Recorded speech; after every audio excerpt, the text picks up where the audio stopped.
So it is not everybody that took part in that wicked enterprise, in that pogrom against the defenseless Igbo people. And I've always said it, this country will never be normal until we kneel down and ask for forgiveness from Igbo for the wicked sins we've committed against them. Top of the day to you, great and wonderful people of Biafra, lovers of freedom. Welcome once more.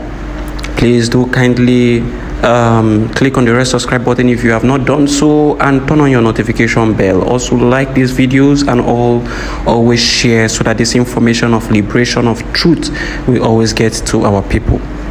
We've all heard what Obadiah Melafia said, that if they do not apologize to the Ndibos, to the people of the eastern region, that this country will never be normal. It will never be normal.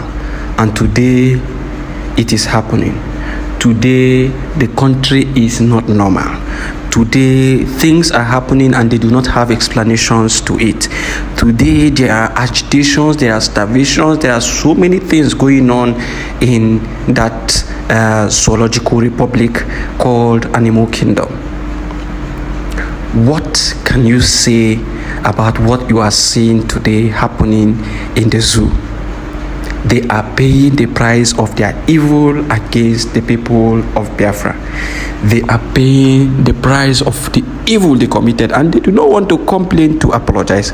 But now we have even passed the stage of apologies. That is what we want to make them understand. We have passed the stage of apologies. It is now a stage of you must give us Biafra or we take it by force. It is non-negotiable. Biafra is non-negotiable. And if you observe, since the introduction of the Prime Minister Ekpa Simon Njoko, there has been tremendous changes. That is to tell you that these people who claim to be working with Mazi Nnamdi Kanu have been dragging him backwards. And today we have seen them all, and you have seen how corrupt they are. People without integrity, people without focus, people without clarity of mind and purpose. You just switch them on and off with whatever little funds you have. You switch them on and off. These are people who lack character, and they cannot stand to rule a nation. They cannot stand to be at the helm of affairs of a nation, because they lack integrity, they lack character, they lack direction. My great and wonderful people, I want you to watch this video. I want you to see what is happening to the zoo. Watch this video.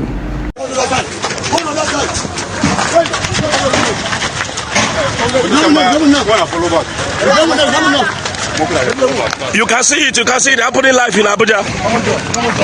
It's happening in a zoo country. The federal territory.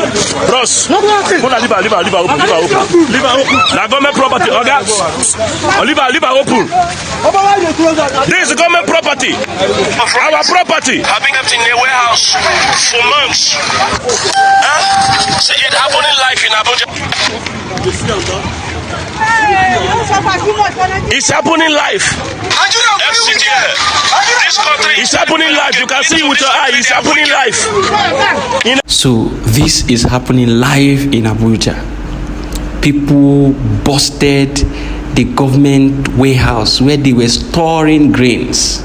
What are you storing these things for? People are hungry. Bring out this food. Open the border for importation and let people have food.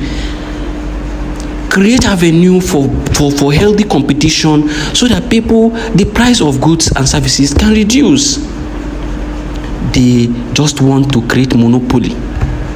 Only a certain people are allowed to import. When you have stopped importation of things, but you allow only a certain people to import, and they detect and dictate the price and whatever and how it's being sold. This is the evil happening in a supposed country. This is the evil happening in a supposed country. in a supposed country, and you see people busted the place, went in there and made away with the grains and everything that they can make, they can have their hands on. They took everything and left. This is in the capital city. This is in Abuja. This is in Abuja. This is to show you the level of suffering that is happening in this country. And this is to also show you that the God of Biafra is now fighting for the people of Biafra. Because these are the people who subjugated the Biafran people during the 1967 to 1970 civil unrest. They subjected the children of Biafra to starvation.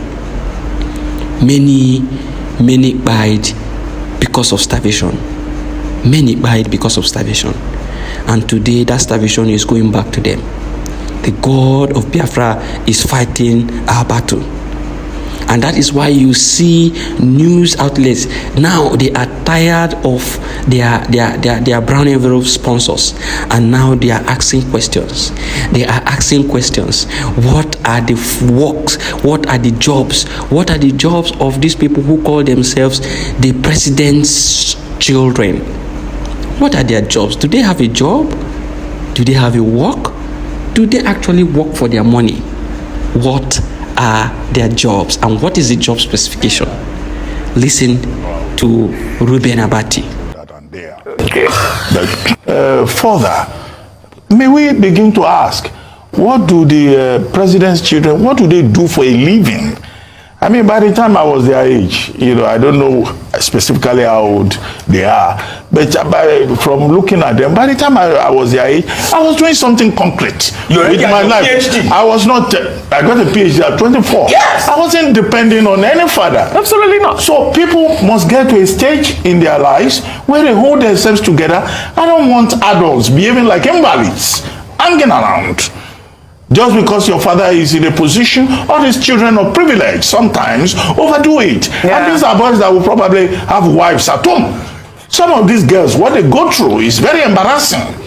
You can't have a husband that's just hanging around. Wow. That cannot stand on his 2 feet as men. Now, this is the same man who has been shouting and calling that Simon Ekpa should be repatriated back to Nigeria to face whatever, that all these things he's doing, he's destabilizing the country. Today, he is the same person asking, what is the job of the president's children? What is the job of this minister's children? What is the job of these political leaders that siphon the money of the country? What is the job of their children? You see them driving the latest cars that people who are stupendously rich to an extent will not even want to drive. You see them living a very lavish life. How do they make all this money? It is from taxpayers' money. It is public funds that have been stolen by their fathers. And they give it to them. They just squander the whole thing, and they begin to live a kind of life that you would not even expect of someone who is trying to build himself to live. Now, this is what they do with the Nigerian funds. This is what they do with the funds of the people.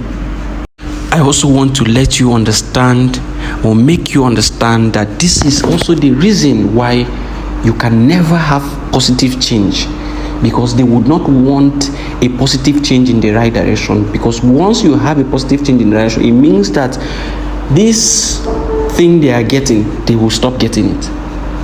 It means that public funds will not be stolen again. It means that people will now move into offices and work for the people. It means that they will have to work themselves to make their own money, and they will not want such things. And so, what do? If you bring up anything that will move the nation forward, that will also affect their purse, they will not approve of it, because they will not want something that would affect their purse, and that is why they will always be approving things that will never affect their purse. So you see that they continue to eat fat on the Nigerian people. and continue to enact laws and make decisions that are very, very skewed, very, very out of place. Watch this. This matter of saying, you don't go do it. It's not a public building. You cannot take picture of EFCC. It's not a public building. He said you go buy job if you take picture of EFCC. You have no business. You chairman of EFCC cut that one. Better. Thank you. Because they just give a gun and not begin to oppress people again. That is okay now. No, what do you mean? Stop, shut up. Yes. Okay now. What do you mean? What do you mean it's okay?